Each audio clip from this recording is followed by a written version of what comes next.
Hey, want to do a really quick video on how to switch financial advisors or break up or fire your financial advisor. Our little firm, we help about 1,000 different clients, and probably about 75% of them came to us from another financial advisor. So we've seen the good, the bad, the messy breakups, the easy, smooth transfers and transitions.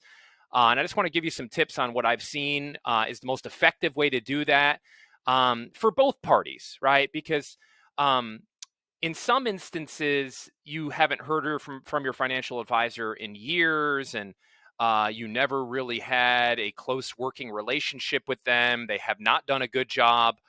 So the act of transferring your money out of there is just very, it's a business decision, and you fill out some paperwork and move the money over. And then in some cases, these people become family friends. Your financial advisor attended your kid's wedding. You go golfing with them regularly. You've done family vacations with them. Obviously, in those instances, the transition needs to be handled with velvet gloves. So, um, some things you need to know. When you transfer your accounts from one financial advisor to another financial advisor, or one custodian to another custodian, so say you might be transferring money from Raymond James or Edward Jones or LPL or Fidelity, and you're transferring the money over to your new custodian, Vanguard or Schwab or TD Ameritrade, just throwing names out there.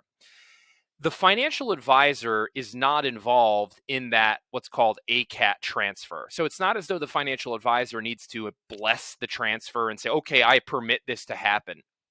The money is moved pretty much in the dark of night. The custodian that's accepting the money transfers, sets up an account, opens up an account, and then sends the counter custodian, the money is where it's held with your previous advisor or soon to be previous advisor.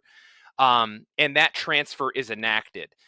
In fact, you actually don't even need to communicate to the advisor. So if you've never communicated to the advisor, you have no working relationship with them, you don't even need to notify them of the transfer. The transfer is going to happen in the dark of night.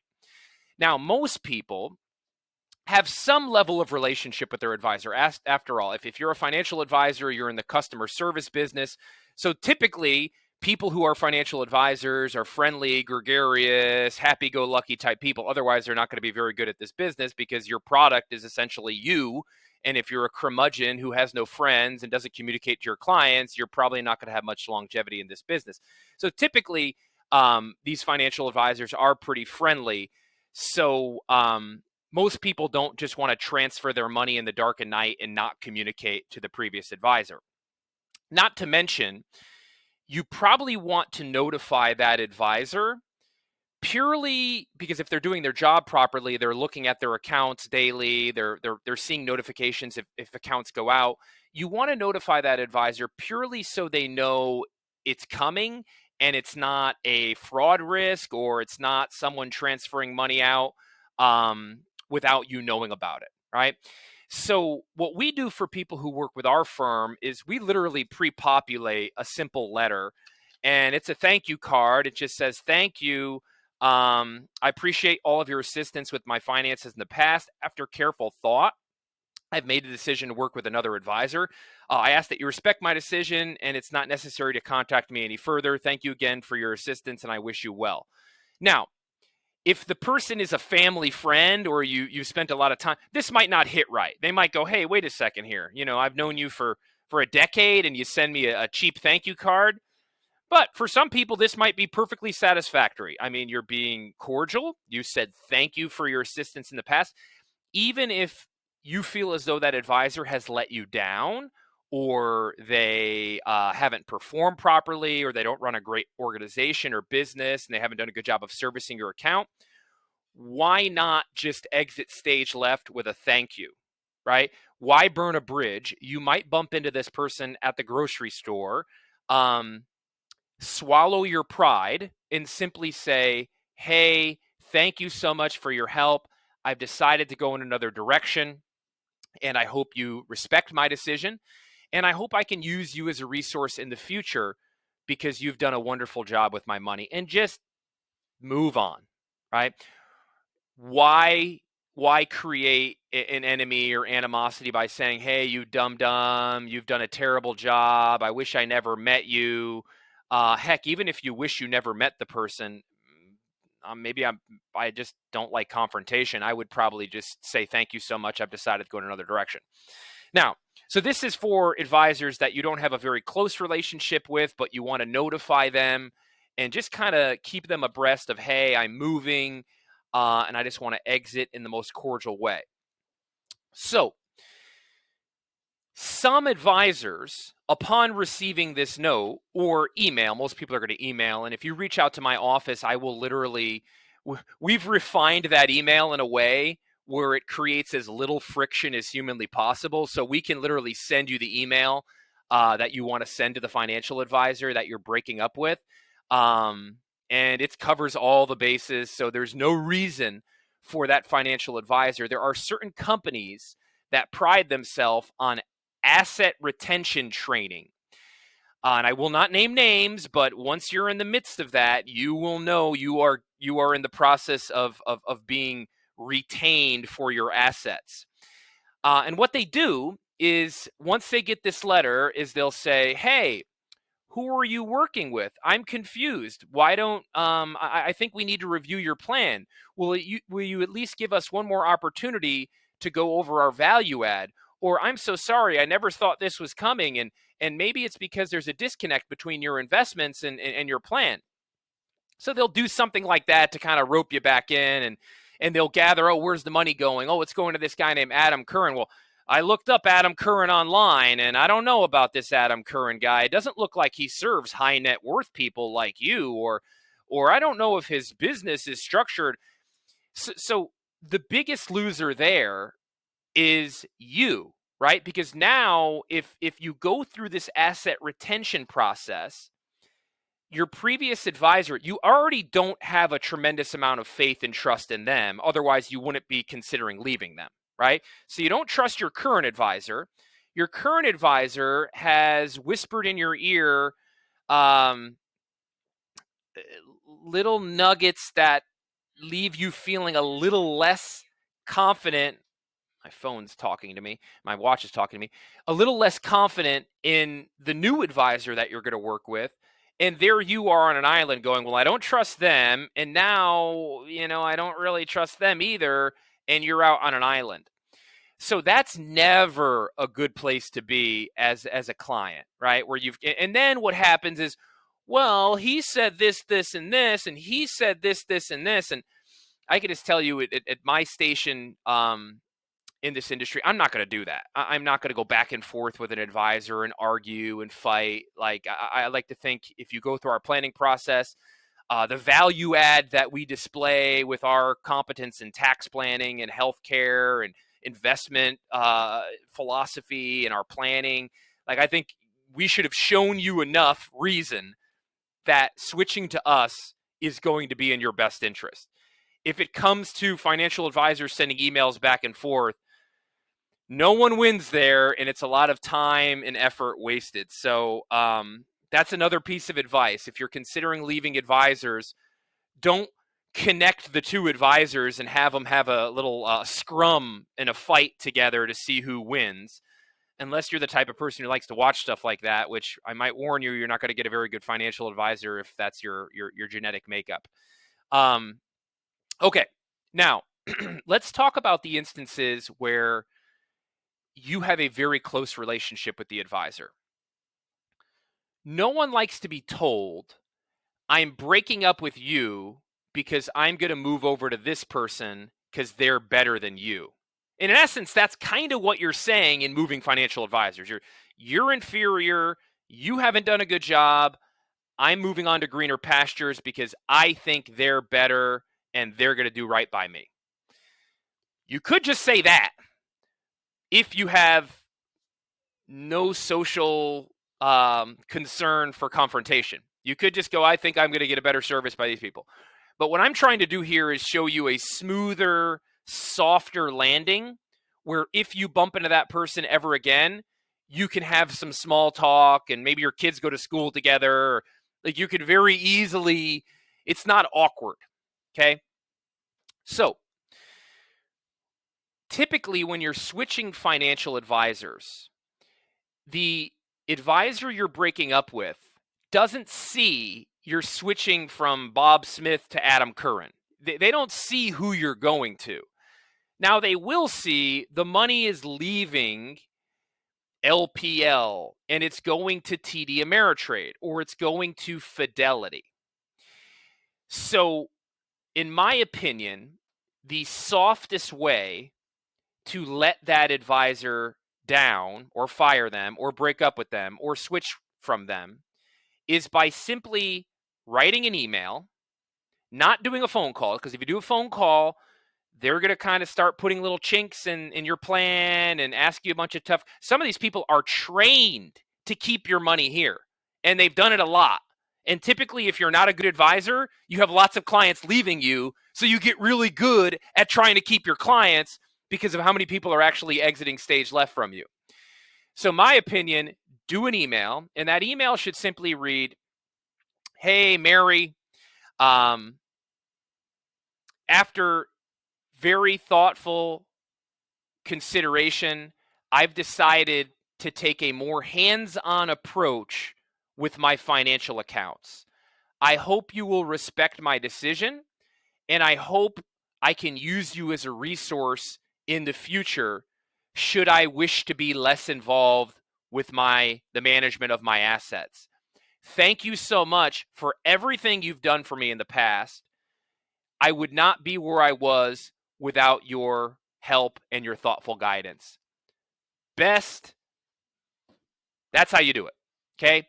And I'll write that maybe in the description of this YouTube video so you can just copy and paste it and send it to your advisor. But here's what you're doing kind of psychologically. You're not saying, "Hey, I'm leaving you for this guy or this girl because they're better." You're saying, "I'm going to take a more hands-on approach." Okay? And I want to thank you for everything you've done for me in the past. I wouldn't be where I was without you, which is true.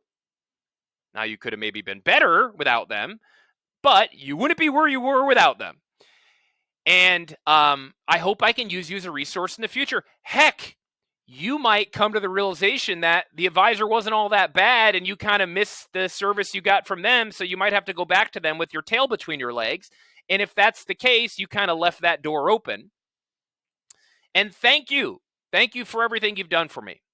So again, after thoughtful consideration, I've decided to take a more hands-on approach.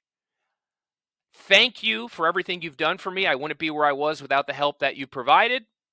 And I hope I can use you as a resource in the future again, should I decide to take a less hands-on approach. The other thing you're doing there is by saying I'm taking a hands-on approach is the only asset retention strategy that they can use. The only thing that they can say that flies in the face of that is, "Oh no, you shouldn't take a hands-on approach because you're not smart enough to manage your money and you need a smart person like me."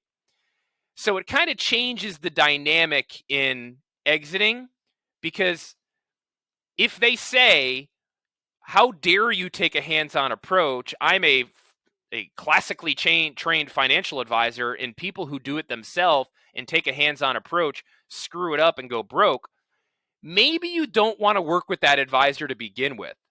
And here goes the whole asset retention.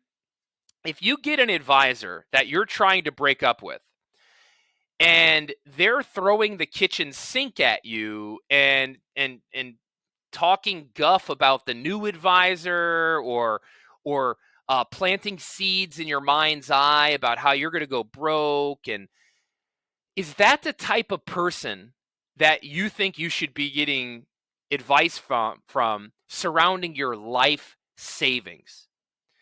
If you're a good advisor and you run a good practice and you have a steady flow of people knocking at your door going, "Hey, can you help me with my money?"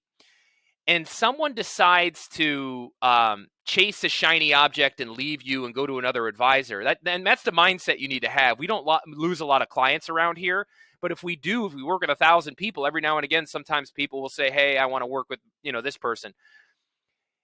My response to them is, "Great news. I'm glad you found someone who you think is going to be of service to you.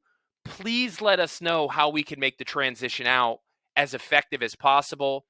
And please know you can use this as a resource going forward, should you need a tax form.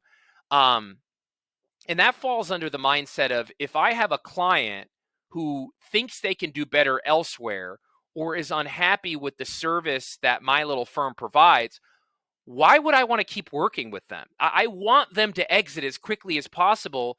That way they're happy. All the people who work at my company are happy because they're not dealing with someone on the end of the phone who thinks they can do better elsewhere. So if you're working with a good advisor, their mindset should be like what I just described. Sorry to see you go, but I'm glad you found someone else who you think is going to do right by you. Let us know how we can make your transition. And if their mindset is not that, what's the old saying? Hungry dogs don't get fed. When you walk into a room and there's a dog slobbering all over you, you're kind of like, get this thing off of me. But then there's a sweet dog sitting in the corner that just kind of comes up to you, sniffs you a couple times. You want to pet the dog that's not so eager and slobbering on, jumping on you and stuff. That's an advisor who is desperate, and that's an advisor who doesn't have a steady flow of people knocking at their door.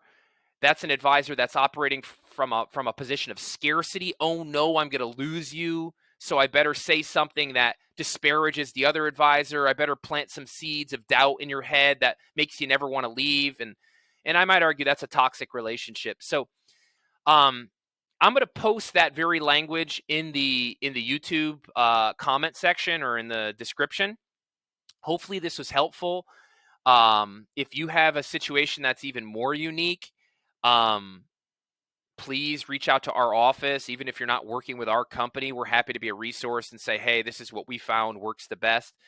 And again, keep in mind, this is a business decision.